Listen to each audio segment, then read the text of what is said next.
안녕하십니까. 발표를 맡은 팀 매지브라더스 팀장 박성은입니다. 핀다웨이의 새로운 길을 찾다 파인더웨이 발표 시작하겠습니다. 발표 순서는 다음과 같습니다. 분석 주제 2회입니다. 핀다 고객의 개인 정보와 대출 신청 데이터를 이용해 2022년 6월 고객의 대출 여부를 예측하는 1번 주제와 군집 분석을 진행해 군집별 홈 화면에 표시할 서비스 메시지를 제안하는 2번 주제입니다. 다음은 데이터 탐색입니다. 제공 데이터 파악입니다. 유저의 개인 정보인 유저 스펙 테이블과 1번 주제의 타겟 변수인 신청 여부가 포함된 대출 상품 결과 테이블, 핀다입 사용자의 행동이 기록된 유저 로그 데이터를 제공받았습니다. 유저 번호나 신청서 번호를 기준으로 새 테이블을 목적에 맞게 결합해 사용했습니다. 데이터를 확인해 본 결과 이상치와 결측치가 매우 많음을 확인했습니다. 이상치와 결측치에 대한 처리가 본 과제의 핵심이라고 생각했습니다. 따라서 논리적인 방법으로 데이터의 손실을 최소화하는 전처리 과정을 진행했습니다. 데이터 시각화 및 변수별 관계 파악입니다. 연속형 변수의 이상치 조정입니다. 이상치의 과도한 학습으로 연속형 변수들의 설명력이 손실됨을 우려해 상한선 조정과 로그 변환을 진행했습니다. 외부 변수 추가입니다. 국가 단위의 시장 지수를 외부 변수로 사용했습니다. 금리에 직접적인 영향을 주는 환율과 환율에 역이 될 수 있는 코스피 지수가 이에 해당합니다. 뿐만 아니라 두 변수로 시계열성을 일부 반영해 시간 변수를 제거하고 분석을 진행하기로 결정했습니다. 데이터 전처리입니다. 먼저 데이터 정제입니다. 앞서 말씀드렸듯 이상치와 결측치를 논리적인 방법으로 대체하는 것을 중점적으로 진행했습니다. 생년월일, 성별, 신용점수의 경우 같은 유저 번호의 다른 행을 이용해 결측치를 대체했습니다. 성별의 경우 대체되지 않은 값을 미확인 집단인 언노운 집단을 추가했습니다. 개인 회생 상태 변수입니다. 두 변수의 조합 6가지 경우의 수 중 2가지를 이상치로 판단했습니다. 핀다 앱에서 실제로 대출 조회를 진행해 본 결과 개인 회생 해당자만 납입 완료 여부를 선택할 수 있기에 표시된 2가지 경우는 개인 회생자로 판단했습니다. 분석 과정에서 두 변수를 사용하기 위해 다음과 같이 범주형 변수로 변형했습니다. 기대출 상태 변수입니다. 두 변수의 조합 중 이상치라 판단되는 4가지 경우의 수를 아래 가정하에 처리했습니다. 1번 집단은 기대출이 존재하지 않는 집단으로, 2번 집단은 유동성 한도 대출 가입자로, 3번 집단은 대출 희망 금액과 기대출금이 동일할 것으로, 마지막으로 4번 집단은 연소득의 평균 가계 부채 비율인 0.979를 곱해 기대출금을 대체했습니다. 근로상태 변수입니다. 조회 일시와 입사 연월을 이용해 재직기간 변수를 생성하고 입사 연월이 결칙인 경우나 재직기간이 음수인 경우 재직기간을 0으로 대체했습니다. 앞선 과정에서 대체되지 않은 생년월일과 신용점수의 경우 KNN 임표터를 원데이터의 분포를 최대한 보존하는 선에서 대체했습니다. 변수 생성입니다. 올 크레딧의 신용등급 점수표를 기반으로 신용등급 변수를 생성했습니다. 상태 반영 소득 등급입니다. 주어진 데이터를 이용해 자체적인 소득 등급을 생성했습니다. 연소득액에서 기대출 금액의 10%를 차감해 실질적인 연소득액을 책정한 후 소득별 등급을 생성했습니다. 그 다음 다음과 같은 기준의 등급 가감으로 변수를 생성했습니다. 대출 한도 선정 기준인 세 지수 중 주어진 데이터로 생성할 수 있는 DSR을 선택했습니다. DSR은 현재 채무와 소득을 이용해 대출 상한선을 책정하는 방식입니다. DSR은 다음과 같은 방식으로 생성했습니다. 대출 규제 여부입니다. DSR이 40%가 넘는 고객 중 기대출금이 2억 이상인 경우 대출 규제 대상으로 변수를 추가했습니다. 기초 통계 변수입니다. 동일 범주 내에서 다른 고객과의 차이를 설명하기 위해 범주형 변수를 기준으로 연속형 변수들의 대표값을 사용해 파생 변수를 생성했습니다.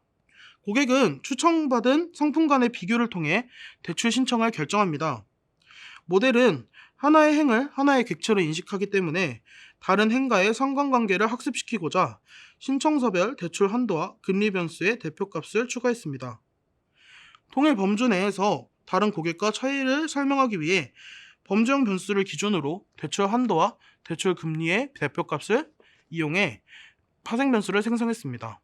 예측 모형 개발입니다. 데이터 분할입니다. 본 팀은 분석 방향을 유저별 경향성보다는 시장의 경향성에 초점을 두었습니다. 국가 단위의 시장 지수를 충분히 활용하기 위해 다음과 같이 데이터를 분할했습니다. 최종 예측 기간인 6월 데이터를 예측할 때에는 3, 4, 5월의 데이터를 학습 데이터로 사용했습니다. 데이터의 타겟 변수인 신청 유무가 불균형한 분포를 보이고 있었고, 이를 해결하기 위해 오버샘플링 기법을 이용했습니다. 데이터가 개인정보인 점을 고려해 오버샘플링 기법 중 단순 오버샘플링을 진행했습니다. 비율은 3대 10으로 보정했습니다.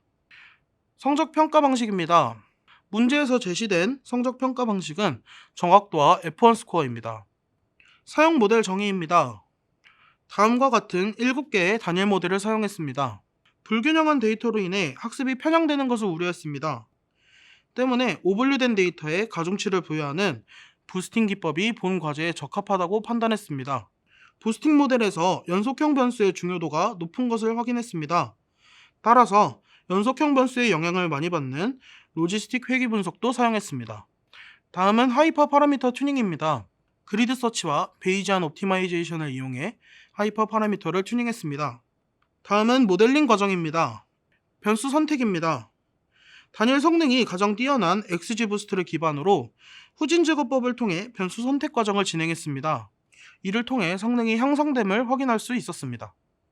상위 5개의 모델이 동일한 비중으로 구성된 보팅 앙상블을 채택했습니다. 이번 데이터가 금융 데이터인 점과 불균형 데이터인 점을 감안해 과적합이 쉽게 발생되는 스태킹 앙상블을 배치했습니다. 분석 결과입니다. 결과 해석은 가장 성능이 뛰어난 XGBoost 모델을 이용했습니다. 내가 받을 수 있는 대출 한도의 최대값과 대출 금리의 최소값이 각각 첫 번째와 세 번째로 높은 변수 중요도를 보이고 있습니다. 이는 자신이 추천받은 가장 좋은 조건이 제공받은 상품을 판단하는 기준이 된다고 파악했습니다. 은행사별 평균 금리가 신청 유무에 두 번째로 영향을 끼침을 확인할 수 있었습니다. 평균 금리가 낮은 은행사일수록 1금융, 2금융권에 속해 있을 확률이 높다는 점에서 은행사의 금융권에도 대출 신청 여부는 영향을 받는다고 생각해 볼 수 있습니다. 저희 팀은 이성치와 결측치의 논리적인 해결이 본 과제의 핵심이라고 판단했습니다. 이 취지에 맞게 데이터를 깔끔하게 만드는 것을 최우선 과제로 선정했습니다. 이는 어떤 컨디션의 데이터를 제공받아도 안정적인 분석을 진행할 수 있도록 만들 것입니다. 다음은 이번 주제인 군집 분석입니다. 다음과 같은 순서로 발표를 진행하겠습니다. 군집 분석용 데이터셋 생성입니다. 유저 스펙 테이블은 전 처리를 완료한 파생 변수 생성 이전의 데이터를 사용했습니다. 군집 분석에서 K-민즈 알고리즘을 사용하기 위해 연속형 변수만 사용했습니다. 후에 해석 과정에서는 범주형 변수도 사용했습니다. 대출 상품 결과 테이블은 원데이터를 가공해 사용했습니다. 유저 로그 데이터는 유저 번호별 유저의 행동 카운트로 형태를 가공해 사용했습니다. 데이터 정제입니다. 유저의 최신 상태를 기준으로 군집 분석을 진행하기 위해 아이디별 마지막 행을 남겨두고 나머지를 제거했습니다. 대출 상품 결과 테이블은 신청 번호별 평균 금리와 신청사별 신청 유무로 가공했습니다. 유저 로그의 결측치 처리는 오픈앱을 제외한 결측치는 접속한 적이 없다고 판단해 0으로 대체했습니다. 오픈앱의 결측치는 다른 기능을 사용한 기록이 존재하는 경우 시간을 카운트해 대체했습니다. 다음은 군집 분석 개요입니다. 군집 분석용 데이터셋 구성입니다. 1번 데이터셋은 유저 로그와 스펙이 존재하는 데이터에 대출 신청 결과 테이블을 병합했습니다. 2번 데이터셋은 유저 로그만 기록된 데이터셋입니다. 저희는 2개의 데이터셋으로 분할해 분석을 진행했습니다. 1번 데이터셋은 현재 신용 상태나 핀다에서 사용하는 기능에 초점을 두고 분석을 진행했습니다. 2번 데이터셋은 로그 기록 외에 다른 정보가 없는 데이터입니다. 잠재 고객이 해당 데이터에 존재한다고 판단하고 로그 기록만 있는 데이터도 분석에 사용했습니다. 군집 분석입니다. 1번 데이터셋의 군집 개수를 결정하기 위해 엘보우 기법을 이용했습니다. 신뢰 개수와 군집의 크기를 고려해 3개의 군집으로 분할했습니다. PCA를 통해 군집 분석의 결과를 시각화하고 군집을 잘 구별하는 오른쪽의 변수들을 중점적으로 해석을 진행했습니다. 먼저 한도조의 페이지 관련 변수입니다. 영집단은 한도조의 기능을 사용하는 고객의 비중이 높음을 확인할 수 있습니다.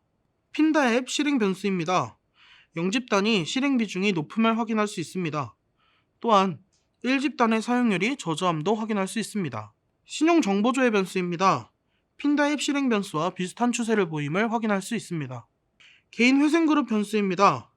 1집단의 경우 D그룹의 비중이 높음을 확인할 수 있습니다.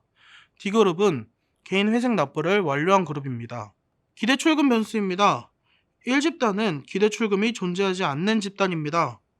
이외의 집단은 유의미한 차이를 확인할 수 없었습니다. 이번 데이터셋의 군집 개수를 결정하기 위해 엘보우 기법을 이용했습니다. 실루엣 개수와 군집의 크기를 고려해 군집을 두 개로 분할했습니다. 앞서 사용한 방식과 마찬가지로 PCA를 이용해 해석을 진행했습니다. 한도조의 인트로 페이지 조회 변수입니다. 영집단은 거의 서비스를 이용하지 않는다고 판단했습니다. 집단 내 비중으로 보았을 때 1집단은 사용률이 비교적 높음을 확인할 수 있습니다. 대출관리 서비스 이용입니다. 한도조의 인트로 페이지 조회와 비슷한 양상을 보임을 확인할 수 있습니다. 신용정보 조회 변수입니다. 대출관리 서비스 이용 변수와 동일하게 영집단의 이용률이 저조함을 확인할 수 있습니다. 분석 결과 해석입니다. 집단별 결과 요약은 다음과 같습니다. 자세한 결과는 서비스 메시지 제안 과정에서 상세히 설명드리겠습니다. 서비스 메시지 제안입니다. 세트 1의 영집단은 모든 기능을 많이 사용하는 유저입니다. 대출 신청과 관리를 주로 사용하는 것을 파악해 대출관리 홍보문구와 대출 홍보문구를 제작했습니다. 세트 1의 1집단은 기대출금이 존재하지 않는 유저입니다. 신용점수의 분포와 유저의 구성을 고려해 신용점수 관리 홍보문구를 제작했습니다. 세트 1의 2집단은 특이사항이 없는 평이한 유저입니다. 생년월일과 신용점수의 분포가 주 고객층인 20, 30대인 것을 확인하고 핀다의 취지에 부합한 대출 추천 문구를 제작했습니다. 세트 2의 영집단은 핀다 앱 접속과 기능 이용이 저조한 유저입니다. 이를 바탕으로 해당 집단이 핀다의 잠재 고객이라고 판단했습니다.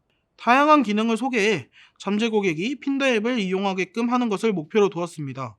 인트로 화면을 터치할 경우 랜덤한 기능으로 넘어가거나 핀다의 기능을 한눈에 확인할 수 있는 페이지로 연결되는 기능 홍보 문구를 제작했습니다. 세트 2의 1집단은 대출관리 서비스와 신용점수 조회를 주로 이용하는 고객입니다. 앱 사용 횟수와 기능 이용이 상대적으로 많음을 확인했습니다. 이미 핀다의 기능을 잘 파악하고 있는 유저이기에 자주 쓰는 기능인 대출관리 서비스와 신용점수 조회 홍보 문구를 제작했습니다. 활용 방안입니다. 첫 번째 활용 방안은 잠재 고객을 대상으로 이벤트를 진행할 수 있습니다. 저희가 군집 분석을 통해 찾아낸 데이터셋 2의 영집단은 잠재 고객이라고 판단했습니다. 잠재 고객들이 핀다의 어플을 잘 이해하고 정착하게 만들기 위해 아래와 같이 다양한 기능을 체험하면서 얻은 포인트로 상품을 교환할 수 있게 만든다면 핀다의 잠재 고객을 핀다의 유저로 전환할 수 있도록 도울 것입니다. 두 번째 활용 방안은 최상의 조건을 가진 대출 상품 추천입니다. 모델링에서 나온 변수 중요도를 기반으로 최대 한도와 최소 금리 상품을 상단에 배치함으로써 고객이 제공받은 상품을 판단하는 판단 기준을 제시하고 나와 비슷한 유저가 많이 신청한 상품이나 현재 신용 상태에 맞는 최상의 대출을 추천해주는 것을 통해 더욱 똑똑한 핀다의 대출 신청을 만들 수 있을 것입니다.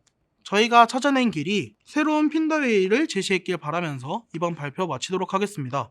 감사합니다.